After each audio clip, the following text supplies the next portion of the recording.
Hello. Hey, ladies.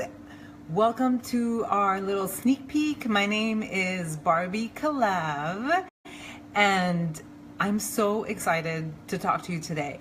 I just got out of the car. I was driving from a chiropractor appointment, and I was stuck in traffic for about an hour and a half, and I listened to Meredith's story about her car driving an old clunker, and then just driving to work every day, being stuck, hustling. And as I was being stuck in traffic, I was thinking, man, that must really suck to have to do this every single day. And I'm so happy for Meredith that now she doesn't have that many miles in her car. And then also I looked at my car, and I also work from home, and I only have 3,747 miles in my car that I've had for like a year and a half because I work from home. So anyway, so I wanted to take these few minutes just to share a little bit about myself and my story. I loved hearing Meredith and Karina's story. I've known these girls for years, right?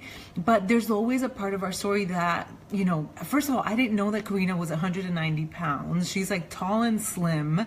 And then I didn't know that Meredith had all these childhood health issues, and that formed her as a woman, and as a person. So it was so cool to hear their stories, and not just, hear about just what I've learned about them, through coaching, and not just hear about the coaching part, So this is really what we are in. Is, yes, it's the business of helping people, but we're in the business of, I don't want to say business, I take that back. What we do is we share our stories, and by sharing our stories, people can relate to us, and they're like, wait a second, she did that, I can do this too. So let me get out of teacher mode, and let me just get into my heart, and just share a little bit about myself. So I just got back I was in Montreal and I was in Maine at a Beachbody event. In the past 3 days, we've taken 6 planes, and it's been go. And Meredith said to me, she's like, you must be really tired. I was like, you know what? But I am really tired right now, but I'm feeling so grateful. Like, to just feel tired and to be grateful. That's how I'm feeling right now. And I'm like, so I don't actually feel the tiredness, from all the traveling. All right. So about me, I've been a coach for 10 years. I celebrated my 10-year anniversary on September 21st, so just a few days ago. I grew up on public assistance. I grew up on just super poor, on welfare, on food stamps. When I was 6 years old, I'm from Ecuador.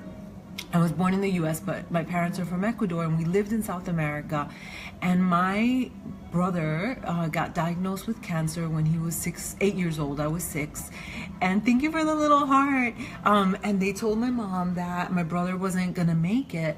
And my mom said, I'm going to the US, right? So we came to the US, and because my brother, it totally makes sense now as an adult, right? But because my brother was a very sick child, I felt like I didn't really get the attention, that I wanted and that I needed as a kid. And so I was just super driven to achieve, and to get recognition in school. And so that I grew up as a little girl just knowing that I wanted something more, and that I thought that the way to succeed in life, and I guess in love, was, or in family, was to do, sorry, I keep messing with my hair because it keeps getting on my right eye. So was to do well in school. So that led me to really study really hard, and I really thought that if I did well in school, do you hear the music? I'm in where we live, there's like a common area. I really thought that if I did well in school, that I would be able to get out of the poverty that I grew up in, right? Because we lived in this tiny little 1-bedroom apartment where I really just felt crowded all the time. Like I didn't have space. I didn't have my own room. We slept in the living room. My brother slept in the bedroom. I always got like the things that were lesser, you know. So like my mom had her own closet. She was a single mom. My brother had the bedroom. And then on top of that, we had a closet that my brother had. So he had the closet in the bedroom, and then I had half a closet. So the space that I had in where we lived was just like half a closet, okay? And this makes me emotional. And in the living room, I know it's so sad, but so in the living room, you know, there was like the TV media stand, and I had like one drawer. That was my space. And that really just, you know, I just couldn't wait to grow up. Like I was a child that couldn't wait to grow up so that I could be in control and take care of, you know, to have the things that I wanted, to do the things that I wanted. And I thought that school was the way. So fast forward, I got my PhD in French literature. Why French literature, right? That's such like a, you know, esoteric thing. I got a PhD in French literature because I thought that, I know, one drawer. I got a PhD in French literature because I wanted to get as far away as I could from my present reality. That's why I chose French literature, you know, because I think now if I were to do it again, I wouldn't do it differently. But if I were to get another PhD right now or another advanced degree, it would be like psychology or, you know, sociology, but it wouldn't have been probably French literature. But I have no regrets. I love the path that I've taken and what I've done. But anyway, so I got my PhD and I was about to start my first job as a professor. I had just finished my PhD. I had just gotten divorced after being in a relationship for 13 years. And my dad had just passed away. So like all this stuff was happening. And the way that I coped with the stress was eating and going out and drinking margaritas on Friday nights with my graduate school friends, full of sugar and hamburgers. Fun times, but let me tell you, I gained all this weight. And one day I was in Target trying on a dress, and I saw myself in the mirror, and I was like, oh my goodness, I got so fat. And I just felt really unhappy with the way that I look and that I felt, right? Like you can look at my pictures and think like, oh, I wish my before picture looked like that, or you don't look bad, but it doesn't matter what other people think, right? It only matters what you think. And so I said, okay, I'm gonna diet. And I tried everything. Like I tried the Scarsdale diet where you eat like all fish one day, all pineapple another day. I mean, I should Google it because it's so ridiculous. I've tried diet pills. I've tried girdles. I've tried, you know, teas that make you poop. I've tried laxatives. I mean, I had done so many things. And then one day I was walking down the street and I saw this, it was actually my ex-husband and his girlfriend, and I was like, oh my God, like she looks amazing. She lost all this weight. And so I decided to buy P90X online, and I was assigned a coach, right? And that coach never wrote back to me. Like I reached out to him, it was a man, and I reached out to him. I'm like, hey, you know, I want support in this journey. Like I'd love for you to help me. And you know, I was so ready for change, and he didn't write back to me. So then I looked to see who was active. You know, I didn't know anything about the business. I didn't know anything about coaching. I just wanted to be a part of a community. And this was before Facebook, right? So I reached out to another, he was a doctor, right, like me, and his name is Kevin, and I said, hey, you know, he looked like he was really active, he was running a challenge group, and this is in the message boards, Beachbody has message boards, and he became my coach. Oops, oh my God, did I just drop my earring? No. Oh no, oh wait, I didn't, oh my God, you just saw me freak out that I was like, I lost my diamond earrings, and I didn't have them on today. Oh my God, I would have, my husband gave them to me, so then I would have been so sad that I would have lost my diamonds. Anyway, that was like a little freak out moment that I was like, oh, I don't have earrings, oh my God. Okay, sorry guys. Okay, and it's not the thing that matters, it's that my hubby gave him to me. So then I would have been really, really sad. All right, so anyway, that was funny. Was that funny, or did I just look crazy to you right now? So, see, I'm a normal person. So anyway, I decided I didn't know anything about coaching. I just wanted to lose weight. And at first, I know it was funny, I totally freaked out. I would have died because I just went to the chiropractor. So I had my face, I had my face in the thing, and I thought maybe when I like took stuff off that maybe my earrings fell off. But anyway, so I didn't know anything about coaching. I wasn't interested in coaching. And I was the kind of person, if you're part of a challenge group and you just look and you peek and you don't really participate, that was me. I was just looking at these ladies that were getting results, and I was reading how they were interacting with each other, but I didn't post. Like, I was like, I gotta get results. I gotta get results. So after 6 weeks, I lost 11 pounds and something like 10 inches, 6 inches off my body. I didn't look like I was pregnant anymore. And I was so happy. And so guys, I'm a teacher by nature. Like, it's in my nature, in my blood to teach. And I was like, I just wanted to tell the world. I wanted to tell anyone and everyone that would listen to me that Beachbody is the solution, right? Because I had tried so many things and I just wanted to help people get off the freaking yo-yo diet cycle. And I just wanted to help people. I didn't want to make any money. And I told my coach, I was like, okay, I want to be a coach because I want to be called coach and I want to coach people, but I don't want to make any money. So don't you ever talk to me about the business, okay? And then this was before Shakeology. And he's like, okay, so in order to be active, you got to get on the vitamins. I was like, no. I was like, don't talk to me about the business. I'm not interested in the business part, right? And so I signed up to be a coach. And that night I felt so scared, and I was like, I had a knot in my stomach, and I was like, oh my God, did I just get involved in like a pyramid scheme? Like, I'm not a business person. What did I do?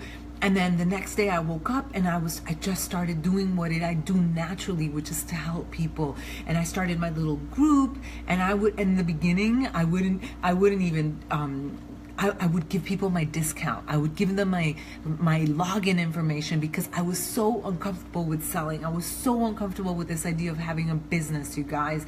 And it took me about 3 months. I had a girl whose name is Rochelle, a woman who's a nurse, and she said, hey, what's this coaching thing? And I was like, oh my God, she's interested in coaching. And so she became a coach, and now she is in the $1 Million Club. And I think it's we have 9 people on our team that are in the $1 Million Club, which means that they've made at least $1 million with Beachbody, okay? So I went from thinking, I never want to talk about this business. I never want to talk about money, right? Because I thought it was a bad thing to make money because I grew up on public assistance, and that was my poverty mentality, I just thought that, I thought it was a bad thing to make money. And so through personal development, through reading books and stuff, and just seeing that you can do good things with money, you can help people with money. So for example, for the hurricane right now that we've had the earthquake in Mexico, the hurricanes in Puerto Rico and in Florida and in Texas, we just gave $10,000 to the ASPCA to help the animals in Texas. We gave another $10,000 to the Red Cross, and I'm sharing this with you, but we did talk about the ASPCA donation because we wanted people to donate, but we gave, to the American Red Cross without publishing it, and it's just, what I'm trying to say is that when you make money, money can be a vehicle for you to give. It's a tool for you to help yourself. It's to help your family. It's to help strangers. Sometimes we hear about things that happen to other people, and we randomly just send people money to pay for funeral expenses, and it feels so good to give. And so that makes me emotional. That's what makes me happy, because once you have enough for yourself, I went to Maine yesterday. And we were in Maine. It was yesterday that we were in Maine. It was a very emotional time to be there because I said, you know what? When I was a child, somebody gave money to charities, and they sent our family to the same place that we were yesterday, to Portland, Maine, to be part of this camp called Camp Sunshine with children with cancer. And so that makes me so emotional, right? So it's like I'm able to give now when people were so generous with us. And like my childhood where I couldn't wait to grow up, I know I'm like, it's like that was one of the best memories that I had as a child, spending a week in this camp. I know, I totally didn't mean to cry. With volunteers, you know, people who just gave their time to help these children. And so like, you know, as an adult, to be able to coach and to do what we do, you know, like we have our mortgage paid off, all our cars are paid off, you know, we have no debt. You know, we have we have a beautiful life that and I'm talking about me and my husband. And, you know, I am married to a celebrity trainer in Beachbody, but that happened 6 years after I was a coach, right? So I don't want you to think that this happened, you know, because I got married to a celebrity trainer. No, like this happened, I was already a Million Club member in my 4th year. So my point is that, you know, you can create a beautiful life. You can get out of debt, and your history does not determine your future and your present. Like your history is not your destiny. And that's what I love about coaching. So you heard from Karina today. First you heard from Karina. Karina's sponsor is Rosa, who I had as a customer 9 or 10 years ago. So because I helped Rosa couldn't wait to get into the business, and she saw the opportunity, she saw me grow. She couldn't wait to get into the business, and because she got into the business, then Karina's life was positively impacted, you know? And so what we're doing is we're creating a ripple effect. Then I helped hold on a second. So Meredith's coach Amy was coached by Liz, who I helped like 8 years ago or 7 years ago. And so for me to see these women, to see Karina, to see Meredith be who they are, like it's so much more than just, you know, 6-figure earner, you know, or being able to buy this or buy that. But to see these women, you know, be so developed and blossom is such an amazing feeling. Like, so I feel like I'm kind of a little bit all over the place today, but I just hope that you can feel my heart, and you can feel and you can see just how amazing coaching can be, you know? So I went from public assistance, being on food stamps, to making over 7 figures a year. And I'm telling you that that's amazing. But the best part of it is being able to give back. And the best part of it is the relationships that we form on our team with our challengers. And, you know, to see people's lives just develop and become better, and for us to become better. And so I hope that you make your whatever decision you want to make, you know, and this opportunity can be anything that you want it to be. If you just want to make a little bit of money, great. If you want to make a lot of money, great. It is possible. If you want a community and you want to be around positive people, this is it. Like, this is it. Our team is so amazing. We are 25,000 coaches strong, and we're here for you. Like, we hope that you just enjoy our training. Tomorrow we're going to be talking about what a coach actually is, what it isn't, and a little bit about the money as well. So anyway, that wraps it up. Thank you for allowing me to share my heart with you and for listening to us today. Excuse my episode with my missing earrings. I got a little crazy for a second. I got scared.